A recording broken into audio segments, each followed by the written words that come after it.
Ya, assalamualaikum warahmatullahi wabarakatuh. Kita berjumpa kembali di kelas PPKN bersama saya Desi Aryani. Nah, nanti kita di bab 2, ini bab yang kedua untuk besok persiapan semester ya. Nah, kita akan mempelajari tentang Pancasila sebagai dasar negara. Nah, dasar negara, dasar itu artinya kan dasar tuh fundament tuh yang di bawah, pondasi yang di bawah. Nah, kita harus tahu dulu dasar negara itu seperti apa. Fungsi dasar Indonesia sebagai Pancasila sebagai dasar negara itu apa. Jadi fungsi Pancasila itu kan ada dasar negara, ada pandangan hidup ya. Di dalam modul itu ada dasar negara dan pandangan hidup dan banyak sekali fungsinya. Nah, yang saya uraikan di sini adalah sebagai dasar negara dulu ya. Dasar negara itu fundament atau pondasi. Ibarat rumah itu harus ada pondasi yang ada di bawahnya. Terus bangunan ada lantai, ada atap, nah itu. Tapi kalau ketika dasar atau pondasi itu tidak kuat atau tidak kokoh, nah itu akan runtuh, rumah akan runtuh. Nah, rumahnya Indonesia itu dibangun dari Pancasila, dari bawah itu Pancasila. Pendukungnya nanti ada 4 pilar, ada NKRI, ada Bhinneka Tunggal Ika, itu ya. Terus ada termasuk itu Pancasila sebagai dasar negara ya. Bhinneka Tunggal Ika, NKRI, nah itu sebagai bangunan ya, bangunan sebuah negara seperti itu. Oke, kita lanjut. Nah, yang kalian harus mampu itu menjelaskan makna Pancasila sebagai dasar negara. Maknanya dulu seperti apa? Ya.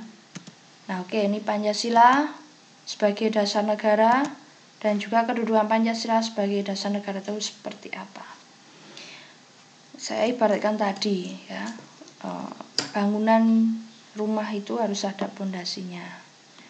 Bukan Pancasila sebagai atap, bukan. Pancasila sebagai tiang, sebagai sebagai dinding, bukan, tapi dasar ya. Dasar itu sebagai di bawahnya untuk menjadi landasan, menjadi dasar sebuah bangunan negara.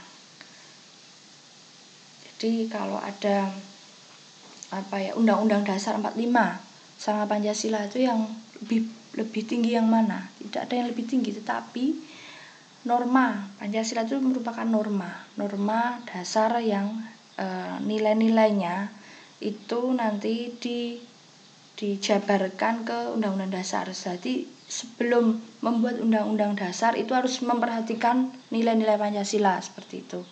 Pancasila itu ada berapa? Ada 5 sila. 1, ketuhanan. 2, kemanusiaan. 3, persatuan. Yang keempat, kerakyatan. Yang kelima, keadilan. Itu ada 5 dasar. 5 dasar nilai-nilai. Nah, itu dari 5 dasar itu yang mendasari untuk berbagai kehidupan di bidang kehidupan. Membuat peraturan perundang-undangan itu harus sesuai dengan Undang-Undang Dasar. Nah, Undang-Undang Dasar itu juga harus sesuai dengan Pancasila gitu.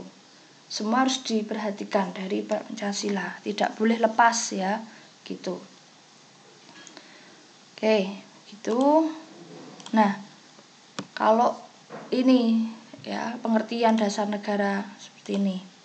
Secara konseptualnya merupakan landasan dalam melakukan dan menjalankan kehidupan suatu negara, di mana dasar negara berperan dalam mengatur menyelenggarakan suatu negara. Nah, ini di mana dasar negara berperan dan mengatur, jadi dalam penyelenggaraan suatu negara. Mengatur. Kalau tidak ada aturan, apakah aturan hukum sama Pancasila di mana letaknya? Ya, sama saja. Bukan, intinya sama, itu dasar negara. Sebelum membuat aturan hukum itu harus juga memperhatikan Pancasila. Pertama, di sila pertama itu ada ketuhanan yang Maha Esa. di dalam aturan hukum atau di dalam peraturan perundang-undangan, pasti di dalam undang-undang itu ada menyebutkan dari ketuhanan yang Maha Esa, itu pasti ada di dalam undang-undang ya, bukan undang-undang dasar, beda. Di dalam undang-undang pun sebelum membuat undang-undang di bawahnya ada menimbang, ada memutuskan. Nah, itu di atasnya itu disebutkan atas Tuhan, atas rahmat Tuhan yang Maha Esa, itu pasti ada di atasnya itu. Nah, kalau undang-undang sama undang-undang dasar beda. Undang-undang dasar itu secara global, secara umum baru dibuat undang-undang. Undang-undang itu seperti undang-undang narkotika, lebih khusus ya, undang-undang perlindungan anak, undang-undang lalu lintas. Nah, itu. Kalau undang-undang dasar yang kita kenal di pembukaan Undang-Undang Dasar 45, kalau kita upacara itu Undang-Undang Dasar. Di bawahnya itu ada pasal 1, pasal 2 sampai 37 ya. Nah, itu di situ ada macam-macam, namanya tentang pendidikan di pasal 30 pasal tentang ekonomi pasal 33. Nah, itu dari pasal 33 itu ada undang-undangnya tentang perekonomian gitu. Nah, itu sebagai contohnya. Tetapi sebelum membuat aturan perundang-undangan itu juga harus memperhatikan nilai-nilai Pancasila. Oke. Lanjutkan ya. Nah, ini ya, saya ada pemandangan, dan ini juga ada rumah ya, saya ibaratnya seperti ini. Kedudukan Pancasila sebagai dasar negara itu seperti apa? Ya, termaktub dalam pembukaan Undang-Undang Dasar Negara Republik Indonesia tahun 1945. Itu di situ ada kedudukan Pancasila di alinea keberapa, terutama di alinea keempat di rumusan Pancasila sebagai dasar negara, sebagai falsafah negara dan ideologi negara, seperti itu ya. Saya lanjutkan.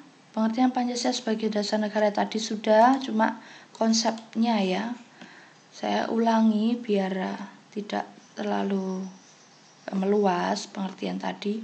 Pancasila sebagai dasar negara adalah Pancasila sebagai landasan bagi pelaksanaan pemerintahan, membentuk peraturan dan mengatur penyelenggaraan negara, serta menjadi dasar filsafat negara. Pancasila sebagai dasar negara dinyatakan secara jelas dalam pembukaan Undang-Undang Dasar Negara Republik Indonesia. Ini saya tulis Undang-Undang Dasar UUD NRI tahun 1945, Negara Republik Indonesia tahun 1945. Menyebutkan Undang-Undang Dasar ini harus jelas ya, gak boleh disingkat ya. Maksudnya bukan hanya Undang-Undang Dasar 1945. Kalau seperti ini kan sebelum amandemen. Setelah amandemen itu ditambah NRI, Negara Republik Indonesia, ada tahunnya gitu ya, yang berbunyi, maka disusunlah kemerdekaan dan kebangsaan Indonesia itu dalam suatu undang-undang dasar negara Indonesia yang terbentuk dalam suatu susunan negara Indonesia yang berkedaulatan rakyat dengan berdasarkan kepada 1.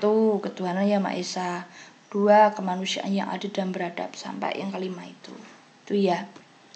Oke, ini cukup sekian dulu dari saya untuk sebagai dasar negara.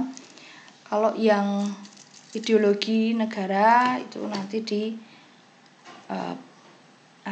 di slide lain. Oke. Mungkin ada pertanyaan, kalian bisa tulis di kolom komentar, atau bisa nanti kita bahas sama-sama di grup WhatsApp kita. Oke, dari saya, wassalamualaikum warahmatullahi wabarakatuh.